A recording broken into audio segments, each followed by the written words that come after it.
So, since a lot of people keep asking in relation to 3.25 and how Blight works in an early game scenario, and most people don't realize that doing Blight is literally as simple as Annoyance, today I will walk you through this step by step. I have my character has gear on it. We've actually actively taken off the weapon and the shield. We've set our move only, and we have our map. We're actually going to see if we can find a tier 16 map, and we're going to do this on a tier 16 map. I'm going to leave my belt on and leave my gear on because in the reality of things, you would have gear that would make you unkillable while doing this, or in theory, make you relatively tanky enough to sustain a Blight map. Blight maps on day one of the league are very profitable for a few reasons. One, they give you a ton of bubblegum currency. Two, they require you to have absolutely positively no gear at all. You never need to attack a mob if you know what you're doing. And three, you can chaos recipe on day one, hour 8 to your heart's content if that's your thing. And four, if you could just start farming and buying Blight maps, they're like 10 C a piece, 15 C a piece, sometimes like 18 to 20 C a piece. You make all of your money back by selling oils. Red oils, black oils sell like hotcakes. Opal, silver, and gold also like hotcakes. And eventually you get to the point where just stacking up tainted oils becomes insanely profitable. This is actually old pairing. Tainted oils right now are like 5 divines a piece. To day one start to Blight, it is literally as easy as getting a map. The minute you get a Blighted map, your next goal would be to pick up amber oils. Amber oils are usually, in theory, very early in the league, about 1 C a piece. Though the first time you run one map, you will never need to buy amber oils again, as long as you complete the map, and completing the map is going to come down to you as the player not messing up. So we use amber oils for one very specific reason. As stated above, it says reduces the cost of building and upgrading towers by 75%. This essentially means that you are able to 100% or 75% reduce the cost of towers and build tons and tons of towers. Since the plan is to never attack and the plan is to never do anything, we never need to worry about doing anything else. We just need to worry about building towers and not building them poorly. Eventually, as you move on into Blight Ravaged maps, you'll have to anoint your rings, but we're not going to focus on that right now. You can see my rings are unanointed, and we just have our map. Now, to make the most and maximum benefit out of your map, you are indeed going to chisel it. You are going to alch your map. When you alch your map, there's a couple things that you want to essentially worry about. One, you don't want to run a reflect map if you do decide to attack something so you don't accidentally kill yourself. That's pretty important. Two, you want to make sure, if possible, that your map does not have mobs can't move below base value, mobs can't be stunned. Those are two pretty big ones. The idea is that mobs can't move below base value means that you really can't slow them down. That makes things a little awkward. And mobs that can't be stunned can't be used with the seismic tower to literally stun them in place. The idea, though, is because we're using 75% reduced cost of building, we never, ever need to really too much worry about that, but they become really nice fail-safe options. I, too, if possible, and Val Orbs are plenty, do like to actively Val my maps, especially with the new annoyance on the maps. You see we actually hit 10% item quantity. This is really nice. This affects the pump explosions. The pump explosions are going to be a spot that we're going to get a lot of the rewards and a lot of what we're looking for out of them. So it's pretty good to anoint your maps. Also, while doing Blight, you're eventually going to get a bunch of these sack fragments. If you have the map slots for them, you put in the sack fragments for extra quant. The extra quant doesn't affect the chests. The chests are not really affected by anything. The chests are the nice reward at the end. You want to use the chest to like actually boost your, your currency and stuff. But essentially what we're aiming for is we're aiming to juice the map as much as possible. We want the explosion off of it. And we're trying to find the Blighted Uniques. The Blighted Uniques are going to be very important because at the beginning of the league, they're pretty valuable. So, we scale our map to the moon. We're also looking for all of the oils. All of the oils are really valuable. A lot of people don't like doing small trades, but essentially very early in the league, these oils are 3C a piece. 3C a piece on hour 9 of the league is really impactful. 3C oils on day 2 of the league are really impactful. The same thing for these oils. These oils are 4 to 5C a piece. These end up being like 10, these end up being like 16, and these end up just like spiking and going to the moon. And while a lot of people tell you and they complain that I'm not going to do a bunch of 3C trades, I'm not going to do a bunch of 4C trades, when you're broke, when it's the beginning of the league, when you have nothing going on for you, or when you're trying to buy that really interesting transfigure gem that you can't afford because you broke, but you dropped the Blighted map, this is how you make your money. When you come into a Blighted map, if you don't know the layouts of the map and you don't really know what's going on, it's really advised to just kind of like run around for a minute. You want to see your map, you want to know what's going on. It makes learning the layout a little bit easier. You can kind of scout where there's cross sections, where there's going to be breaks, where there's walls, what you need to worry about. I personally like to move my portal out of the way, and then we just talk to Cassia. Now, when the Blight starts, you're going to see all of these right here. All of these are essentially the lanes that are going to spawn. On your mini-map, these lanes are these little brown dots. If I make my mini-map bigger, you can see the brown dots are grayed out. The lanes are not on. That means there are no mobs coming. The symbol inside of the hole refers to the resistance type of the monster. So that means this lane is resistant to lightning. This is resistance to stun. This is resistance to minion. And because we see that only one lane is resistant to minion, we know that we can build some minion towers. And because we reduce the cost of our towers by 75%, I can essentially build 4 minion towers here without worry. Now, you have to understand that because this lane is minion immune, I have to have a tower to deal with this. And we don't know where that lane is going to come from because the lanes are not active yet. When this starts now in 1 second, you'll see the lanes are going to light up, and they're going to show us where the mobs are going to come from. So we see this first lane lights up here. This is immune to lightning. If we come over here, this has no immunity on it. And we can essentially, if we watch where the spread is coming from, we can see where lanes are lighting up. Now, in terms of like controlling the lane, stunning the lane, building a seismic tower and building an ice tower and empowering them are really crucial inside of choke points. We build this to level 3, we never go higher. We build this to level 3, we never go higher. And we build this to level 3, we never go higher. If we bring this to 4, it becomes a stone tower and a temporal tower that each have unique effects that don't affect you the exact same way that you want them to work. And this one becomes a freeze bolt tower, and this one becomes a glacial cage tower, which also do things very differently the way that you don't want them to work.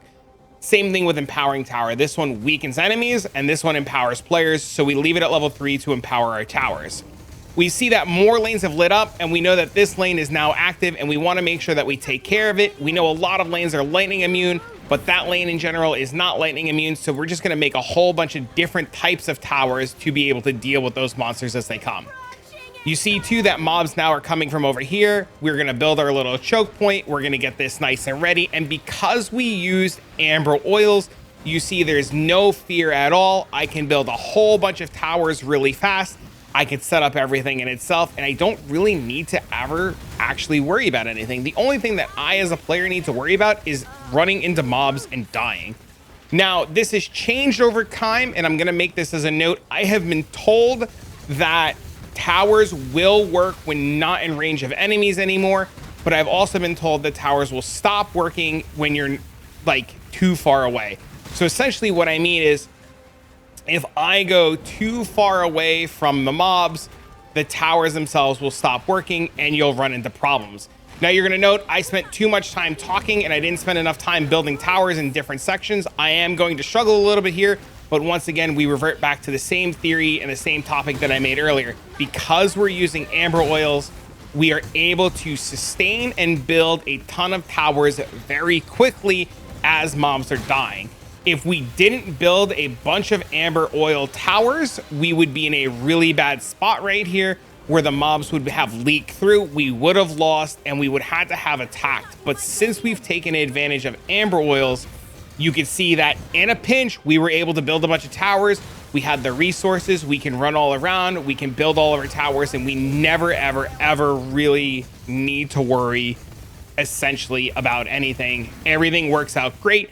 Everything works out fantastic. You can see we're getting a bunch of stuff and materials already. We can build another set of towers in the choke point right here. We can get everything ready to go. And we just, you have just zero fear.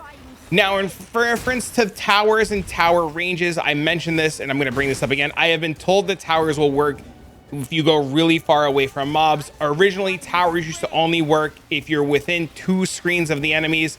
I do not know. Experiment at your own will. Sometimes walking too far away from the mobs will cause the towers to stop working. Mobs will build up. Enemies will not die. Your computer will blow up and have an aneurysm.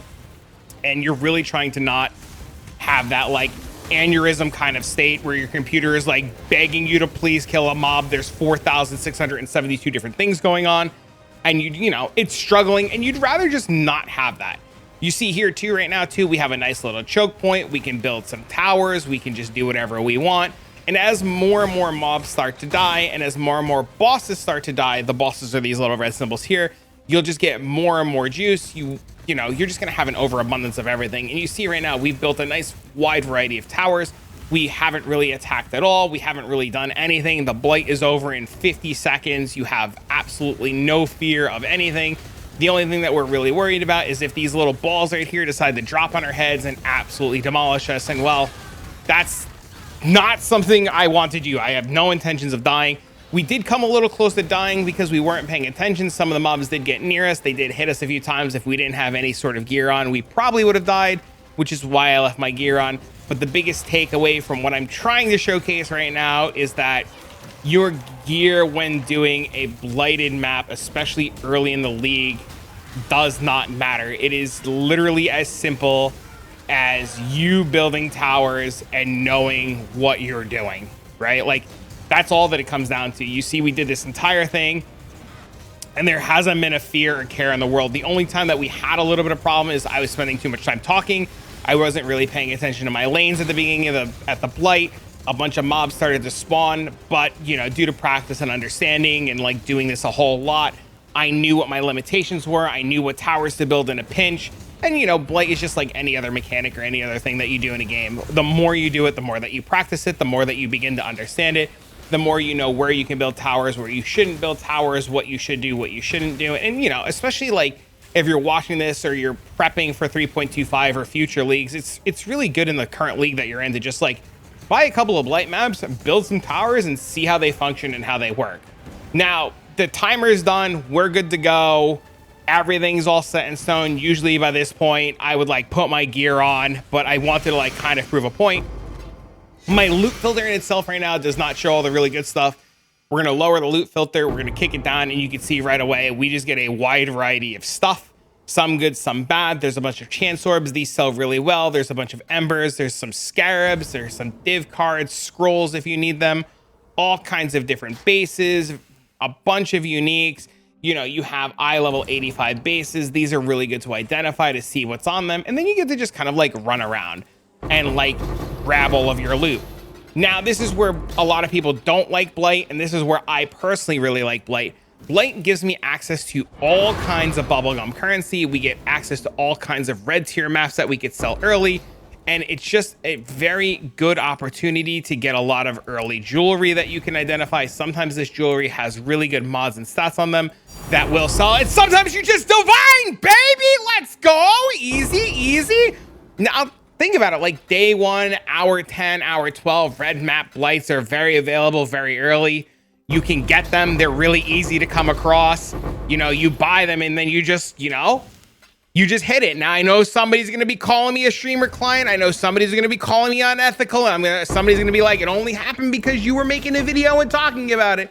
But the odds and the reality is that you see so much loot and so much of everything that divines are relatively common, and it's one of the best ways and easiest ways to make quick currency on day 1. Now, I had mentioned this earlier, and I'm going to talk about this again. As you start doing this, you're going to have a lot of oils. You'll notice that I did pick up an amber oil right there, and I have my amber oils for my next map. We have our divine. We would sell our divine. We have synthesis items that are dropping. We have fractured items that are dropping. And you're just going to get a whole wide variety of stuff. You know, amethyst rings that are going to be really good to identify. You're going to get a bunch of like gems. And because of the change out of gems, GCPs are really hard to come by. So picking these up and vendoring these early will get you early GCPs, which ends up becoming really good. If you get lucky, you'll find a skill that you're currently using that has quality on it. You could swap your skill out. You'll find all different kinds of bases and loot. You'll get some weapons, some fractures, some synthesize. Oh my God. Could you imagine, bro? But yeah. I mean, that's like the gist of it. That's the gist of it. It's just do Blight, get rewarded. Blight is really good. Blight is really strong. Blight is just something that, like, if you're considering something for a good league starter, you don't know what to do. It is one of my favorite league starters. It is what I really, really enjoy doing. And like I said, you saw I did this entire video. I didn't have to worry about attacking. I didn't have to worry about anything. All I had to do was build towers, and that was really it. I mean, you could essentially just like take more gear off, but I mean, like, taking more gear off doesn't really do anything because you want to stay alive. And essentially, if you do a league start stuff, you would have gear anyways. And in theory, you would be res capped. But yeah, anyways, that's Blight in a nutshell. I hope you learned something. And if you did, don't forget to like, subscribe, comment, do all that fun YouTube stuff. But for now, friends, I'm going to get this video out to you guys. See you all in the next one.